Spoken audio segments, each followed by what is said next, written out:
Hello everyone and welcome back to Pixelmon Nuzlocke. Last time we left off we were working towards getting our Caterpie up to a Metapod. And we were doing that by training off a Magikarp. So I think we're going to try to start today's episode off with that evolution. But the likelihood of that is looking a little bit... This is a really wide river. Last time, or in my test world when I was training on Magikarp, the river I was along was super thin and super shallow. It was really easy. Oh, hello, Mareep. Ooh, I would have loved a Mareep. Okay, there's Eradicate in among those sheep. Okay, what's this Magikarp looking like? Looking like easy prey is what he's looking like. Okay, Caterpie, you got this. Flutter, it's all yours. I don't think we can drown while we're in a fight. At least I'm hoping. I'm pretty sure that's the case. I'm pretty sure I tested that. I just can't remember exactly if I did.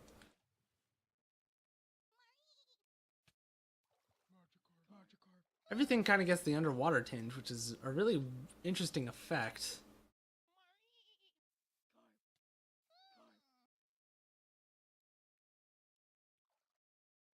Alright, tackle. Boom. Finish him off. Okay, and finish him off this time. Didn't level up. How close? How close? Very close. You need 9 experience or 19 experience. So a low level Magikarp would do the trick. Like that one. Oh, nailed it! Okay. This should be enough to push you to 7, but not enough to push you to 8. Which is basically what I was getting at. And that should get us our first evolution, a Metapod.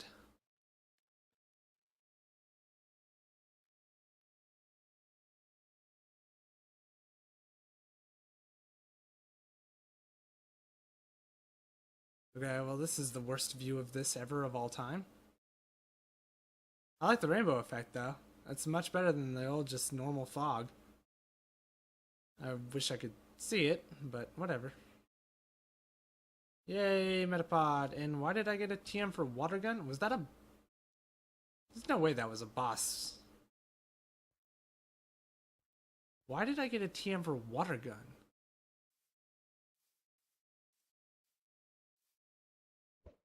Magikarp.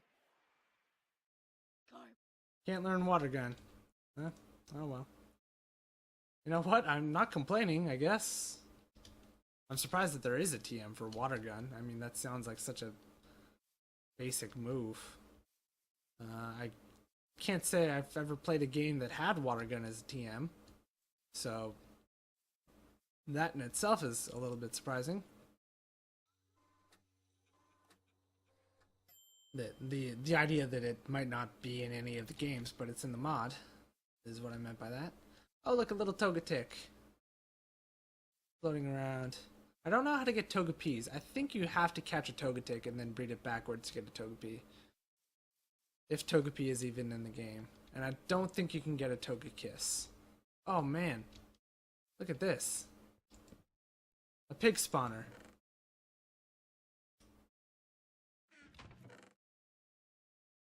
Some iron, a water stone. That's actually pretty cool. Golden apple, meh. That's really cool that we found a monster spawn. Can I make this spawn pigs? I'd probably need grass and sunlight. I mean, that wouldn't be the most difficult thing in the world to do. I'm just curious if this would work. So you know what? I'm gonna mark this, and then maybe we'll come back someday and see if I can trick the game into spawning me a whole field of pigs or something else. Who knows? Well, let's just put mob spawner.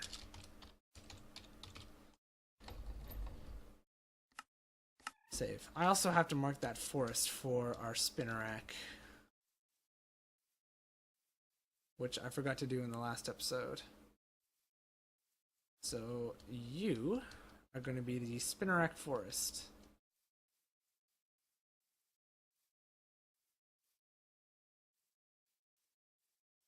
Let's make sure I'm in a position where I can safely stop. Okay. Spinnerack forest. Oh, it's a level 2 Pidgey. Huh. Cute. Okay, so our Flutter is a Metapod, and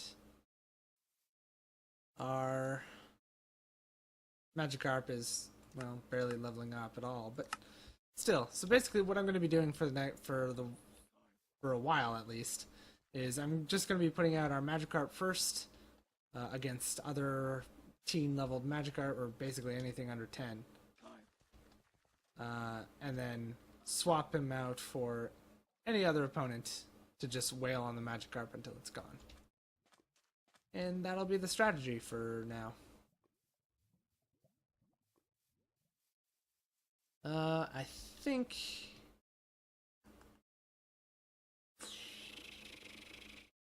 What do I want to do here? Ideally, I would like to find another plains biome, to find another Pokemon Center. One with a PC. But I think I'm going to have to settle for somewhere around here. So that's what we'll do.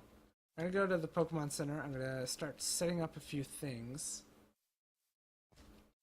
And then we'll probably start setting up shop a little bit more permanently.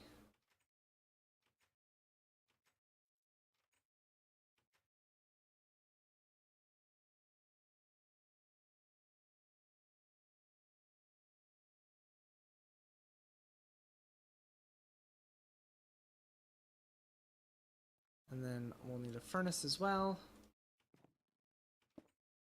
Okay, cool. Hold this for me, hold these for me. Black sludge, and this, and this, and this, and this. Put that one there.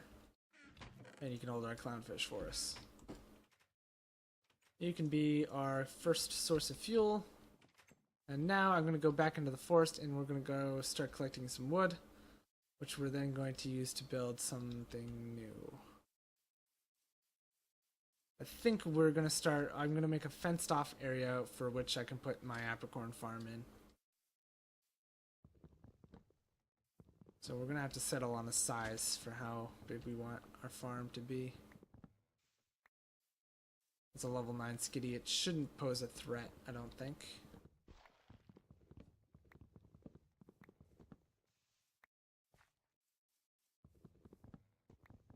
So we'll collect some wood, we'll build some fences, and then eventually we'll set up, I'll have to level out an area with the shovels to get ourselves some space for apricorns to grow. I also wish there was a block you could put down that would prevent Pixelmon from spawning in a specific area. Because when they spawn in on your apricorn farm, it's just annoying. It's inconvenient. It'd be nice if you spent a certain amount of area in, or a certain amount of time in a specific area, spawns decreased. That would probably be more fair, especially on a Nuzlocke run, actually. Okay, that's a big mean Viper I don't want to mess with. Another thing that I might consider doing, actually that's not gonna work here. Never mind. I was gonna say I might consider leveling this entire forest.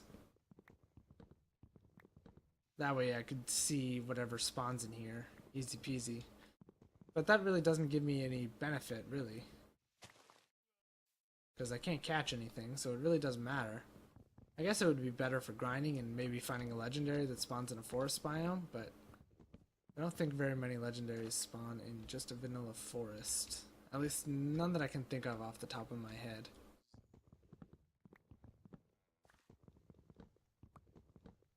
I think Celebi spawns in flower forests, so not too far off. We do have a moss stone here, which is interesting, so we could get a Leafeon if we wanted to. Probably gonna get a little bit more wood, maybe another stack. And then we'll start building fencing. And then actually we'll start digging a hole, basically, or digging a... leveling an area out. Oh! Game froze. There we go. All good. It's all good. Fortunately, it doesn't take long to get out of whatever stuck situation it's in, which is nice.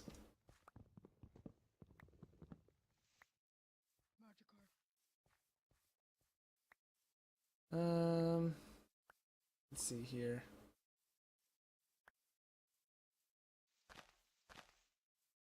Take this one down. I'm getting it all in one uniform wood type, not because it's more convenient. Obviously, I could have gotten all these intermediate birch trees relatively easy. Just because I prefer everything to be uniform in color, anyway.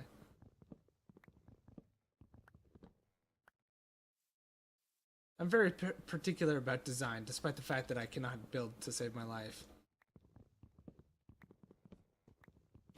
Everything is typically flat squares. With no texture, no depth, no... nothing. Function over form all the time. Oh well.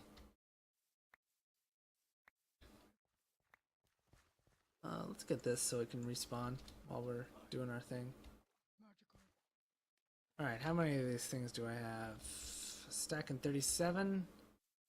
Look at this last one here. Bye, Golbat. Bye, Golbat. And you know what? This should be good for now. We've got this nice, really level area right here is actually fantastic. So you know what I'm going to do? I'm probably going to use that.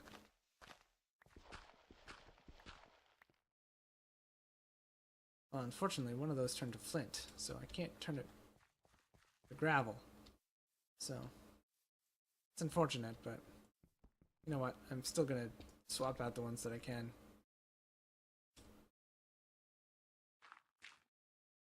Just cuz. Okay, so now I think I'm going to use some of that iron to make a bucket, and then we're going to clear out that grass via water bucket. Hey, Drowsy. Bye, Drowsy. Let's see. 3 of these. Make a bucket. There we go. Lovely. You can take this, I guess. You can take this and this.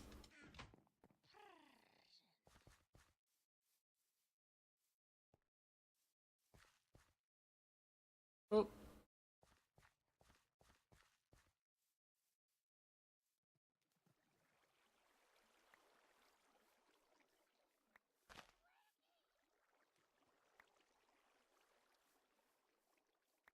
Not bad.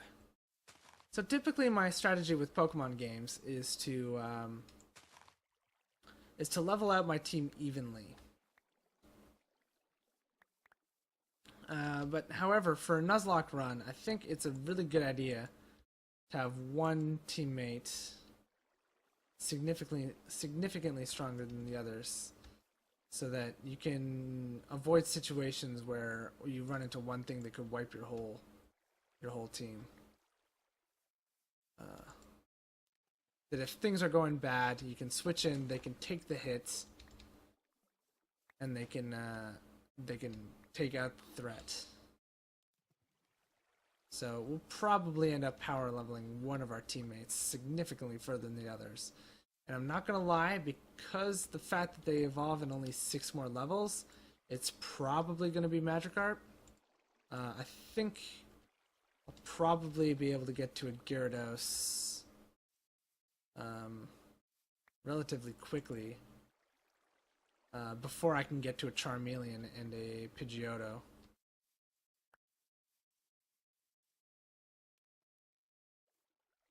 And before I can get to a Donphan, I would be surprised if I could get to a Donphan first.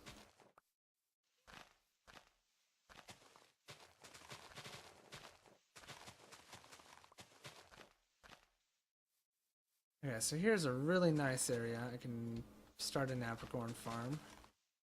We might have to dig up some dirt from elsewhere and fill in some gaps here and there, but for the most part, it looks like a very good spot.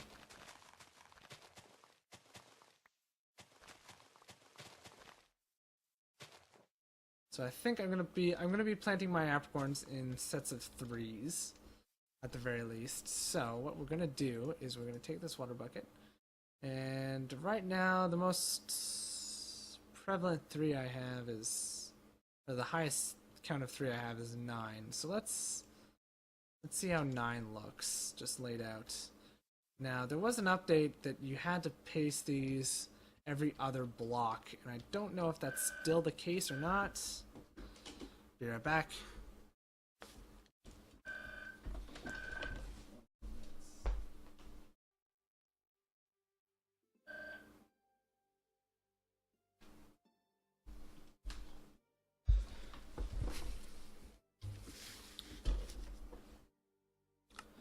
Alright, sorry about that. And so I think I'm gonna do 1, 2, 3 from the back of this house, and then I'm gonna go 1. I think you still have to plant them every other. So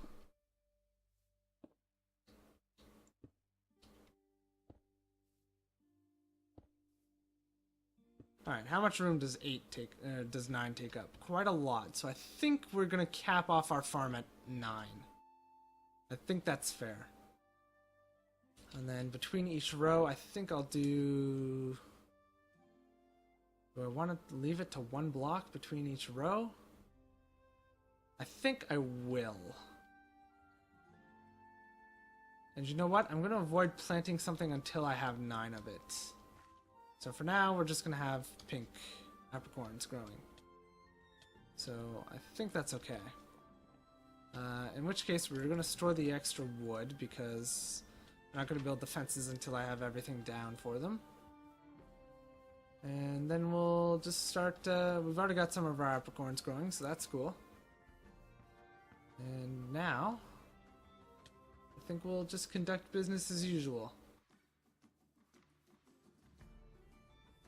I think I'm gonna go hunting for apricorns and mainly do that for a little bit. So we'll head back over to the forest where we originally were. And we'll scour that place for some more apricorns. Is this one over here? Okay, it's Caterpie Forest. Caterpie Forest.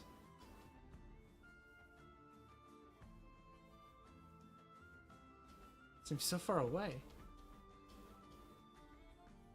I also think the marker is underground for some reason. Probably because I added it from the minimap screen, or from the map screen instead of using the B key.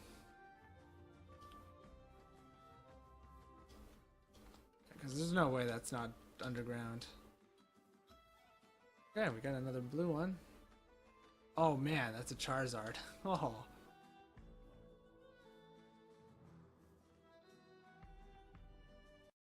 Oh. Oh, the music stopped. Okay, actually this is a really good opportunity here. Level 13 Magikarp. Let's get our Charmander up. Charmander! It'd be nice to have a fire type move.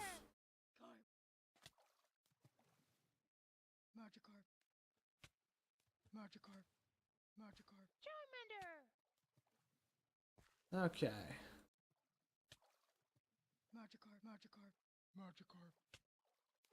This could take a while, because Charmander's not really very strong.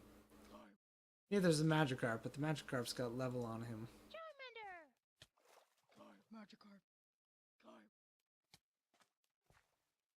Alright, here we go.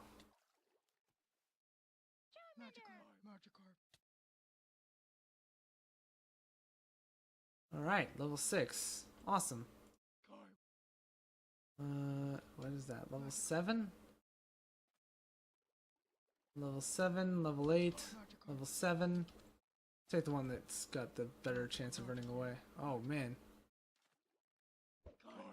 Magikarp ended up in the wall there. That was scary. I think I'm gonna say suffocating in a wall does not count.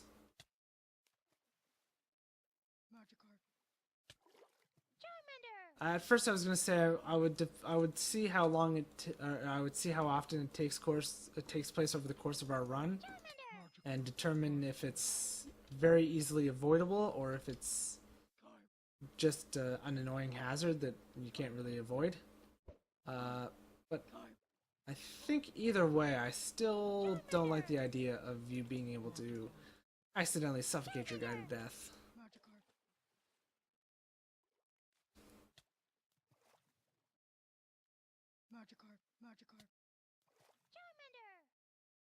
So, I think I'll use the rule for the. I'll say for now it doesn't count, but if we never run into that issue again, then I don't know. I don't know. Subject to change, basically, is what I'm getting at.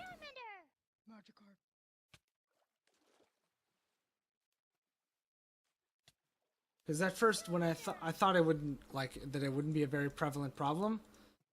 Because, I mean, most cases you're not going to be in too rough an area. But now that I'm sitting here in a river in the middle of two two mountains, basically, I'm thinking this is a scenario in which it could be a problem.